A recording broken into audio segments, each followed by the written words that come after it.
তো হ্যালো বন্ধুগণ, আপনাদের সকলকে বণিক পাঠশালাতে স্বাগতম।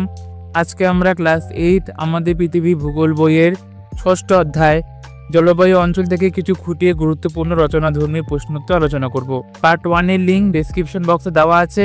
তো চলো ভিডিওটি শুরু করা যাক।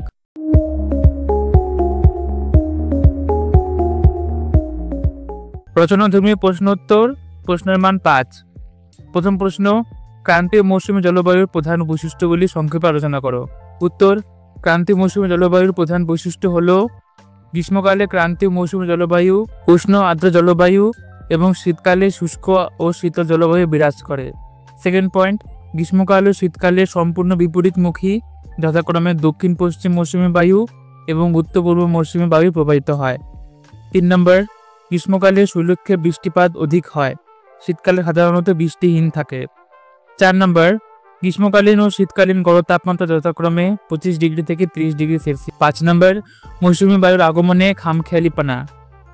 6 নম্বর, অনিয়মিত ও অপরিমিত বৃষ্টিপাতের অসম বন্টন পরিলক্ষিত হয়।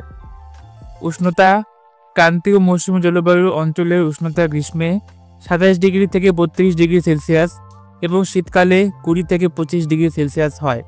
বার্ষিক গড় উষ্ণতা 24 ডিগ্রি সেলসিয়াস হয়। আর্দ্রতা, বার্ষিক গড় আর্দ্রতা থাকে 80 থেকে 90%, বর্ষাকালে 90 থেকে 95% এবং শীতকালে 50 থেকে 60%। বৃষ্টিপাত, এই অঞ্চলে গ্রীষ্মকালে দক্ষিণ পশ্চিম মৌসুমী বায়ুর প্রভাবে শরৎকে বৃষ্টিপাত হয়। বার্ষিক গড় বৃষ্টিপাতের পরিমাণ 200 থেকে 300 সেমি। তবে সমুদ্র থেকে দূরত্ব, ভূপ্রকৃতির তারতম্য অনুসারে বৃষ্টিপাতেরও তারতম্য লক্ষ্য করা যায়। গ্রীষ্মকালে মৌসুমী বায়ু আকস্মিক বৃষ্টিপাত, মৌসুমী বিস্ফোরণ এবং শীতকালে ভূমধ্যসাগর থেকে আগত পশ্চিমী ঝঞ্ঝার প্রভাবে ঝড় বৃষ্টি, তুষারপাত ও ক্রান্তীয় ঘূর্ণিঝড় বা সাইক্লোন দেখা যায়। নেক্সট প্রশ্ন 2, ভূমধ্যসাগরীয় জলবায়ু অঞ্চলের আর্থসামাজিক পরিবেশ ও মানুষের জীবনযাত্রার পরিচয় দাও। অথবা ভূমধ্যসাগরীয় জলবায়ু অঞ্চলের মানুষের আর্থসামাজিক পরিবেশ বর্ণনা করো। উত্তর, ভূমধ্যসাগরীয় জলবায়ু অঞ্চলে বিভিন্ন ধরনের বৈশিষ্ট্যপূর্ণ অর্থনৈতিক ক্রিয়াকলাপ লক্ষ্য করা যায়। যেমন পয়েন্ট এ, কৃষিকাজ। নাতিশীতোষ্ণ জলবায়ু, মৃদু সমভাবাপন্ন আবহাওয়া, হালকা থেকে মাঝারি বৃষ্টিপাত, বছরে গড়ে 25 থেকে 100 সেমি। শীতকালে নদী অববাহিকার অঞ্চলে জুড়ে গভীর উর্বর পলিমৃত্তিকা, উন্নত জলসেচ ব্যবস্থা এবং বিষয়গুলি কৃষিকাজের অভূতপূর্ব উন্নতি ঘটিয়েছে। প্রধানত বাজার বাগান চাষ বা উদ্যান কৃষি পদ্ধতিতে কৃষিকাজ করা হয়, যা বাণিজ্যিক কৃষি নামে পরিচিত। ক, শাকসবজির চাষ। শীতকালীন বৃষ্টিপাত ও গ্রীষ্মকালে সেচের উপর নির্ভর করে বাঁধাকপি, ফুলকপি, গাজর, বিট, মূলো, বিনস, লঙ্কা, পালং শাক, বেগুন, উচ্ছে প্রভৃতি চাষ হয়। এই চাষকে ওলিরি কালচার বলে। সেকেন্ড পয়েন্ট, ফল চাষ। শীতকালে মাঝারি বৃষ্টিপাত ও রোদ ঝলমলে পরিবেশের উপর ভিত্তি করে কমলালেবু, লেবু, ডেমুর, আখরোট, খেজুর, চেরি, কুল এবং গ্রীষ্মকালে জলসেচের সাহায্যে নাশপাতি, বেদানা, পিচ, খুবানি, বাদাম প্রভৃতি বাণিজ্যিকভাবে ফল চাষ ওমাম কালচার নামে পরিচিত। নেক্সট পয়েন্ট গ, ফুল চাষ। সারা বছর ফলনশীল মৌসুমি ফুল, পাতাবাহার গাছ ব্যাপক পরিমাণে বাণিজ্যিক ফুল চাষকে ফ্লরিকালচার বলে। সেকেন্ড পয়েন্ট বি, খনিজ সম্পদ। এই জলবায়ু অঞ্চল খনিজ সম্পদে সমৃদ্ধ নয়। ক্যালিফোর্নিয়ার খনিজ তেল, স্পেনে লোহা, ফ্রান্সে বক্সাইট, ইটালিতে মার্বেল, গন্ধক, লিবিয়া ও আলজেরিয়াতে প্রাকৃতিক গ্যাস ও খনিজ তেল পাওয়া যায়। থার্ড পয়েন্ট সি, শিল্প। অর্থনৈতিকভাবে এই অঞ্চল ব্যাপক উন্নত। দানা শস্যের চাষ, ফল চাষ, ফুল চাষ এবং ফল ও ফুল ভিত্তিক বিভিন্ন শিল্প রপ্তানি ব্যবসা বাণিজ্য প্রধান। সাব পয়েন্ট ক, ফলভিত্তিক শিল্প। আঙুর থেকে উৎকৃষ্ট মদ, জলপাই থেকে অলিভ অয়েল, কাঁচা ফল ও শুকনো ফল দিয়ে জ্যাম, জেলির আচার তৈরি হয়। নেক্সট সাব পয়েন্ট খ, অন্যান্য কৃষিজ সম্পদ ভিত্তিক শিল্প। গম থেকে আটা ময়দা উৎপাদন ও বেকারি শিল্প, তৈলবীজ থেকে ভোজ্য তেল শিল্প, শুকনো ফল প্যাকেজিং শিল্প। 4 নম্বর, তুঁত গাছকে কেন্দ্র করে রেশম শিল্প। নেক্সট সাব পয়েন্ট গ, চলচ্চিত্র শিল্প। এই অঞ্চলে প্রায় সারা বছর নির্মল মেঘমুক্ত রৌদ্রোজ্জ্বল আবহাওয়ার জন্য ভিডিওগ্রাফি ও ফটোগ্রাফির সুবিধার জন্য চলচ্চিত্র শিল্প গড়ে উঠেছে। ক্যালিফোর্নিয়ার হলিউডে পৃথিবীর শ্রেষ্ঠ চলচ্চিত্র শিল্পকেন্দ্র গড়ে উঠেছে। ঘ, পর্যটন শিল্প। মোহময়ী অপরূপ প্রাকৃতিক দৃশ্য বা নৈসর্গিক শোভা, মনোরম জলবায়ু, ঐতিহ্যশীল স্থাপত্য, ভাস্কর্যের উপস্থিতির জন্য পর্যটন শিল্পের অভূতপূর্ব উন্নতি ঘটেছে, যেমন প্যারিস, রোম। নেক্সট প্রশ্ন 3, তুন্দ্রা অঞ্চলের আদিম অধিবাসীদের জীবনযাত্রার উপর জলবায়ুর প্রভাব লেখো। বা তুন্দ্রা জলবায়ু অঞ্চলের আদিম অধিবাসী ও তাদের জীবনযাত্রা সম্পর্কে সংক্ষেপে আলোচনা করো। অথবা তুন্দ্রা অঞ্চলের অধিবাসীদের জীবনযাত্রার পরিচয় দাও।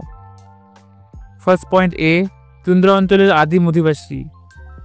অত্যন্ত প্রতিকূল জলবায়ু, কষ্টকর জীবনযাত্রা, হিমশীতল শুষ্ক পরিবেশ, প্রায় সারা বছর হিমাঙ্কের নিচে তাপমাত্রা, অসহ্য শৈত্যপ্রবাহ, সঙ্গে তুষার ঝড় বা রিজার্ড এর কারণে তুন্দ্রা অঞ্চল জনবিরল।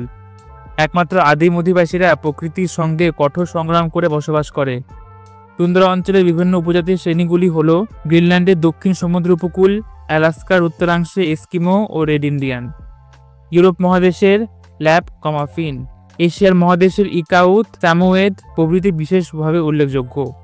সেকেন্ড পয়েন্ট বি, আদিম অধিবাসীদের জীবনযাত্রার প্রণালী। বাসস্থান, শীতে ঠান্ডা থেকে রক্ষার জন্য বরফের ঘর ইগলু তৈরি করে। বড় পাথর, কাঠ, ঘাস, পশুর লোম, চামড়া হাড় ব্যবহার হয়। যাযাবর জীবনের কারণে গ্রীষ্মে শিল মাছের চামড়ার তাঁবু টিউপিকে বসবাস করে। সেকেন্ড পয়েন্ট খাদ্য, প্রায় সারা বছর জমি বরফে ঢাকা থাকায় চাষ সম্ভব নয়।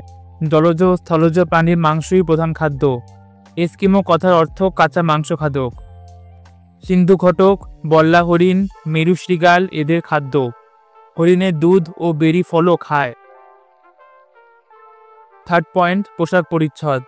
প্রচণ্ড ঠান্ডা ও তুষারঝড় থেকে বাঁচতে পশুর চামড়া, লোম, পালক দিয়ে তৈরি পোশাক পরে। বড় টুপি, দস্তানা, গামবুট ব্যবহার করে। সুতো হিসেবে পশুর শিরা, চুচ হিসেবে হাড় কাজে লাগে। নেক্সট পয়েন্ট 4, যাতায়াত ও শিকার।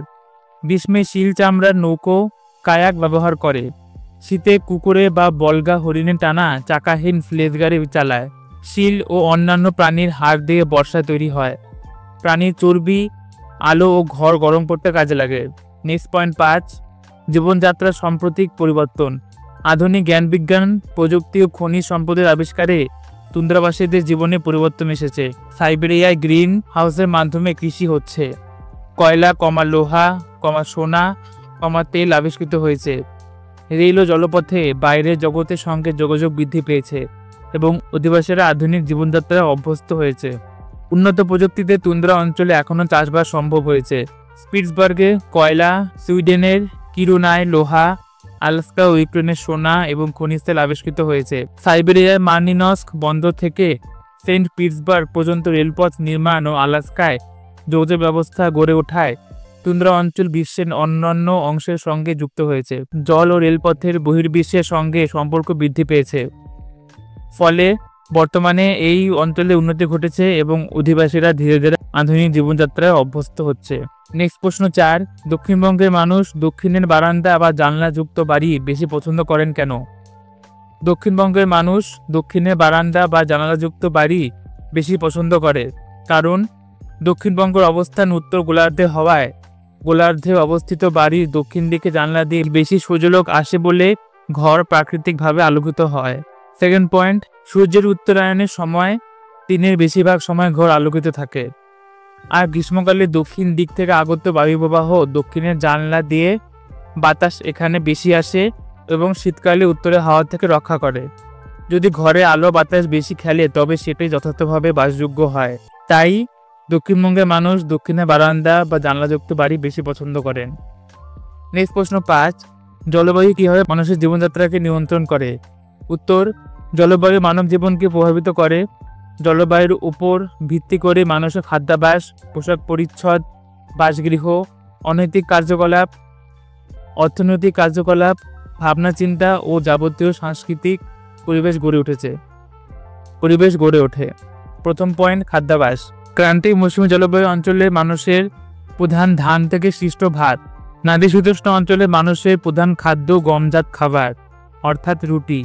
তুন্দ্রা অঞ্চলের অধিবাসীরা মাছকে প্রধান খাদ্যরূপে গ্রহণ করে। নেক্সট পয়েন্ট, পোশাক পরিচ্ছদ। ক্রান্তীয় মৌসুমী জলবায়ুর অধিবাসীরা উষ্ণ আর্দ্র গ্রীষ্মকালের কারণে হালকা সুতির পোশাক পরিধান করলেও শীত প্রধান জলবায়ু অঞ্চলের মানুষেরা পশম ও ফার এর পোশাক ব্যবহার করে। বাসগৃহ। বৃষ্টিবহুল জলবায়ু অঞ্চল ও তুষারপাতযুক্ত শীতপ্রধান অঞ্চলে অধিবাসীরা বেশি ঢালু ছাদযুক্ত ঘরে বসবাস করলেও শহর ও বৃষ্টিপাতযুক্ত অঞ্চলে সমতল ছাদযুক্ত বাসগৃহের প্রধান প্রচলন বেশি দেখা যায়। আবার এস্কিমোরা বরফের তৈরি ইগলুতে বসবাস করে। নেক্সট পয়েন্ট, অর্থনৈতিক কার্যকলাপ। কোনো অঞ্চলের অধিবাসীরা অর্থনৈতিক কার্যকলাপ অর্থাৎ জীবন ও জীবিকা জলবায়ুর উপর নির্ভর করে। নিরক্ষ জলবায়ু, আর্দ্র ও অস্বস্তিকর জলবায়ু শিল্পের প্রতিবন্ধক। এই অঞ্চলের খাদ্য সংগ্রহ ও পশু শিকার প্রাধান্য পায়। আবার মৌসুমী অঞ্চলে জলবায়ুতে কৃষি ও শিল্প প্রাধান্য পায়। শীতলতার ও দীর্ঘ শীতকালের আগেই টুন্দ্রা অঞ্চলে মৎস্য ও পশু শিকার এবং খাদ্য সংগ্রহ করা হয়। নেক্সট লাস্ট প্রশ্ন 6, নিরক্ষ জলবায়ুর বৈশিষ্ট্য উল্লেখ করো। নিরক্ষ জলবায়ুর উল্লেখযোগ্য বৈশিষ্ট্যগুলি হলো: নিরক্ষ জলবায়ু উষ্ণ ও আর্দ্র প্রকৃতির, সারা বছর ধরে কমপক্ষে 250 থেকে 300 দিন বিকেলে বজ্রযুক্ত বৃষ্টিপাত হয়। থার্ড পয়েন্ট, বার্ষিক গড় বৃষ্টিপাতের পরিমাণ 250 সেমি। বার্ষিক গড় উষ্ণতার পরিমাণ প্রায় 25 ডিগ্রি থেকে 27 ডিগ্রি সেলসিয়াস। তো বন্ধুগণ, ষষ্ঠ অধ্যায় জলবায়ু অঞ্চলের রচনাধর্মী প্রশ্নোত্তর এখানেই শেষ হলো। ডেসক্রিপশন বক্সে এটি ফার্স্ট পার্ট আর ক্লাস 8 ভূগোল প্লেলিস্টের লিঙ্ক দেওয়া আছে, সেটি অবশ্যই চেক আউট করুন। আর আপনার ভিডিওটি ভালো লাগলে একটা লাইক করুন, সাবস্ক্রাইব করুন আর ভেবে দেখতে থাকুন বণিক পাঠশালা। ধন্যবাদ।